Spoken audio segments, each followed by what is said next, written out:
ang atong ebanghelyo nagtug-an og usa ka kinaiya sa tao nga makatilaw og presensya sa Ginoo. Unsa may mahitabo, iya gid nang ipaambit dayon ngadto sa uban. Dili gid nato matipigan, dili pwedeng tipigan sa atong kaugalingon ang Ginoo. Sige, lingi ay mong tupad. Na taon-taon naman yung kang nagpaabot kay wa din mo sugod ang misa. Nana kay Ginoo diha. Sige na, ing na ba? Ing na kay Ginoo. Ngano man mo mulingi.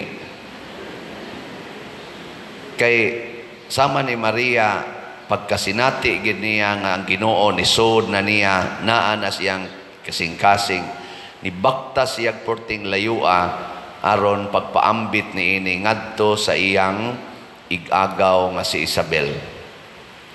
Nya si Isabel sad naa say Ginoo diha niya kay napuno man siya sa Espiritu Santo, gipaambit sad niya ngadto ni Maria ang maong kalipay. Iya sang gidaig og maayo si Maria.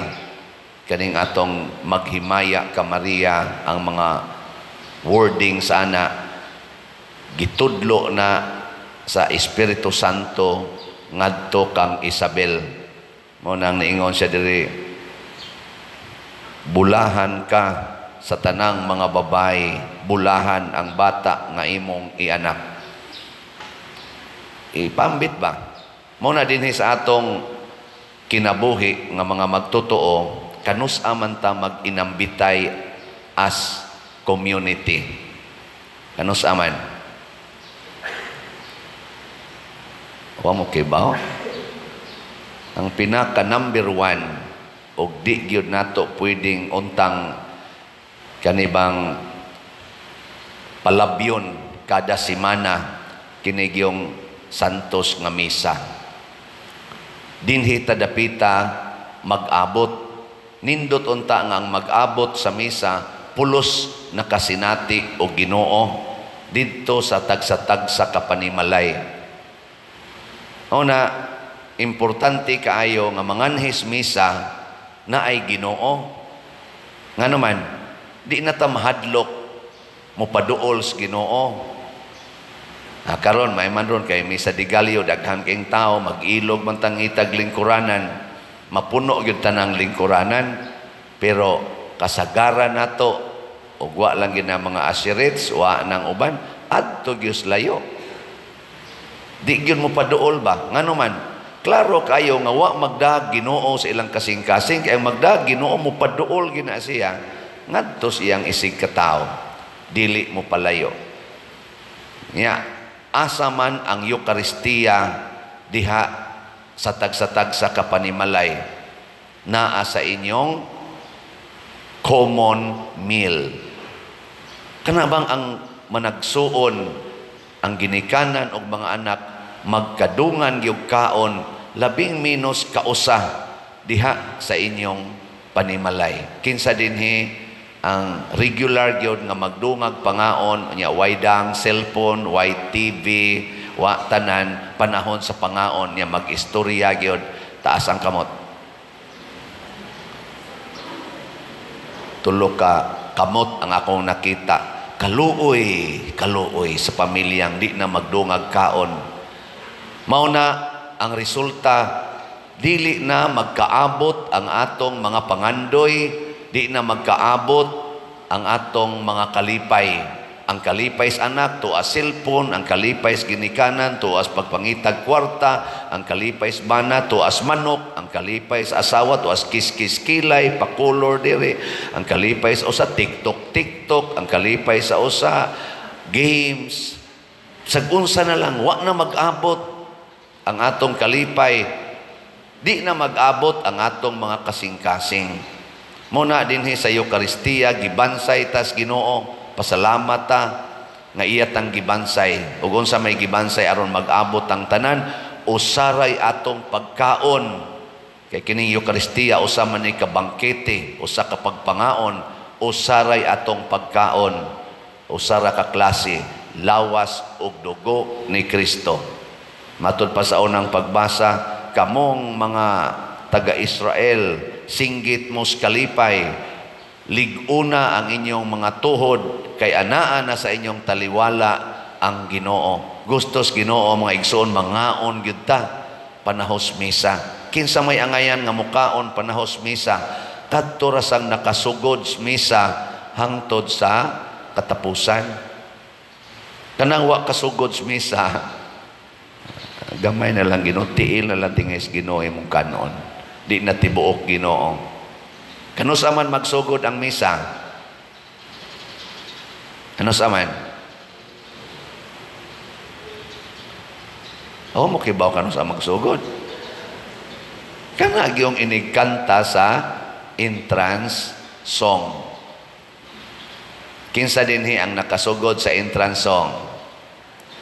Oh, siyempre, kasugod gyud mo karon nakasugod mo karon.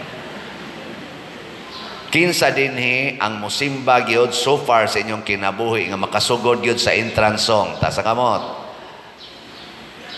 Bantay. Unya sunod, kanang naminaw gyud sa liturhiya sa pulong, dili matog.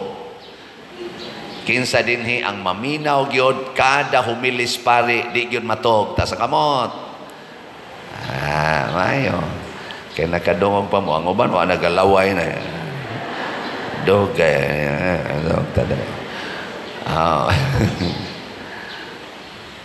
Unya, ang ikatulo, kadtong muhog yun kolekta. Dunay gihalad. Kinsa dinhi ang muhog yun kolekta. Ta sa kamot. Nadaan pag yun ko. Wahay gihalad. Sige lagpangayo. Mao na musimba gani magdagyo kag halad. Ang uban dad-o nilang halad, ang una nilang abot ihalad mga mais, mga unsa pa diya. Ang uban dad-o nilang mga baboy, ayaw sa nang baboy buhi, mga kanding, basta ihalad.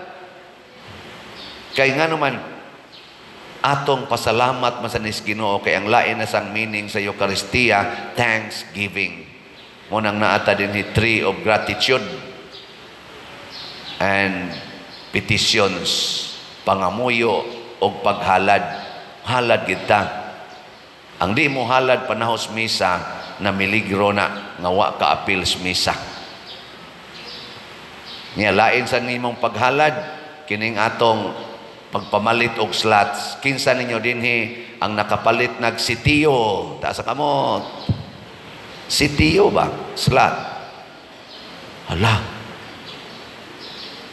Kusog kayo mo request o paayos niyong balay, niya wa gyud mo dinhi mo kuan.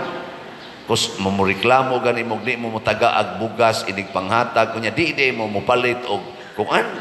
Sitiyo. Tanawa unsa gitag batasan.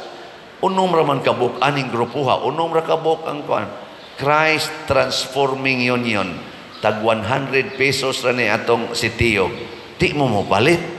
Tala sige ha, gikan karon hantod naman ni pizza 25. Naapatay balanse nga 329 na lang ka slots.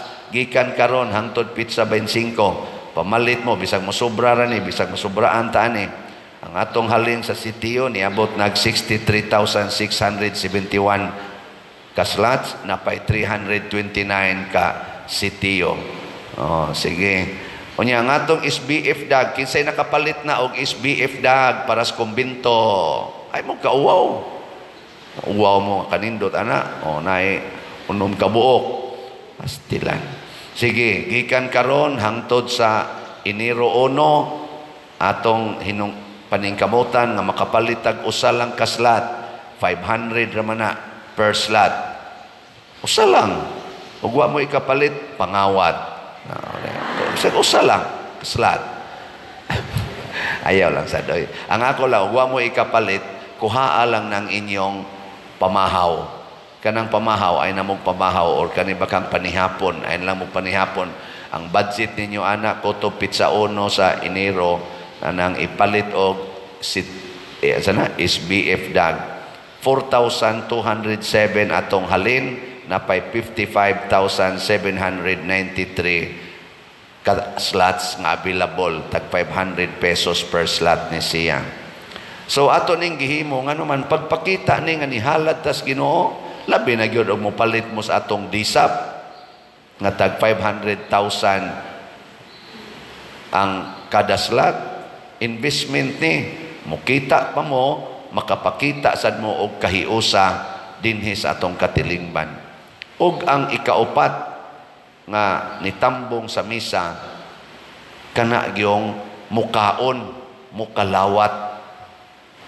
Kinsa man ang taong angayan mukalawat sa Ginoo ang walay sala.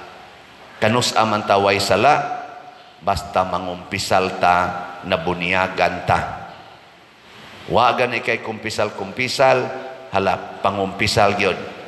Mulapas na gani kag usa ka tuig nga wa ka kumpisal, di na kaangayang mukaon panahon sa misa. Kaysa kuan pa ka, sa kutsara pa ka, puno na kas hugaw, way hugas-hugas, nya siging kaon, ganahan mo mukaon gamit ang kutsara nga purting hugawang. Ganahan mo, dili. Kanang usa ka tuig, wa gyud siya mahugasi ba? Mugamit mo? Or ganahan mo mugamit sa inyong kamot nga usa ka tuig wa gyud mahugasi, way hunaw-hunaw usa ka tuig, mukaon mo kinamot. Di oy bisag unsa ka limpios pagkaon basta ang gigamit nimo pagkaon hugaw, di pwede. Nguna ato ginang hinumduman nga manglimpyo ta, mangandam ta. Muna panahon sa itong pagtambong sa misa, kinahanglang andam ta. Si Maria naghatag og kalinaw kay dili lang siya andam, ni kaon siya Ginoo sa iyang hunahuna og sa iyang bakba, iyang gikaon ang Ginoo og nahimo ang Ginoo nga buhi diya iyang kasing-kasing. Naiuban nato maglalis asa man ta mukaon sa Ginoo, kamot o bakba. Di na mao'y isyo magluhod ba o magbarog. Di na mao'y isyo. Ang isyo sa pagkaos Ginoo ang atong kasing-kasing.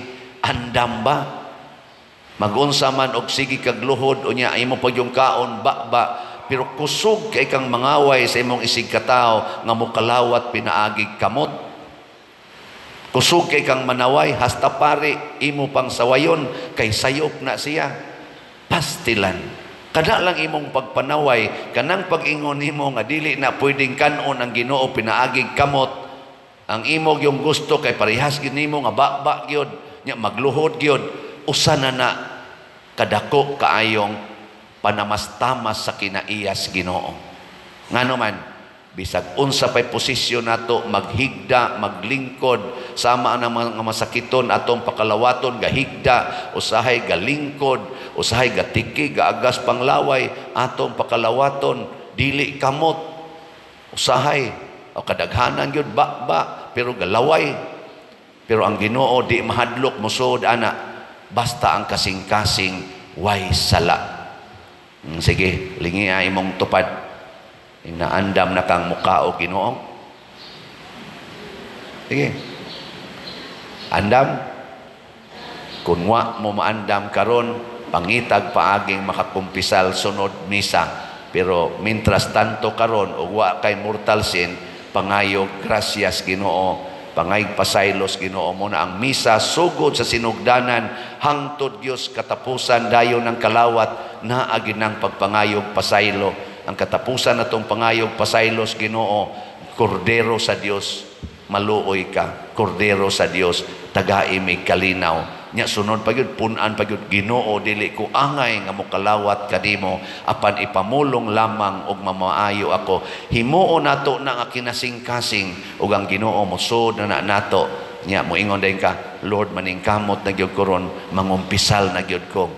Kay wa ko kakumpisal sud na sa lapas na usa ka tuig.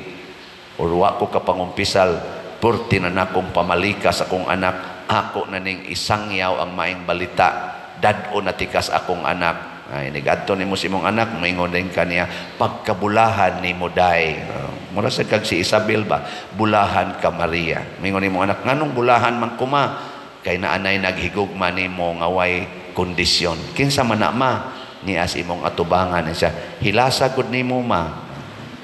Nya inig insulto niya nimo, moingon dayon ka, hindi tao. Hilas ko sa una, pero karon nakaamgon ako, love gid etika.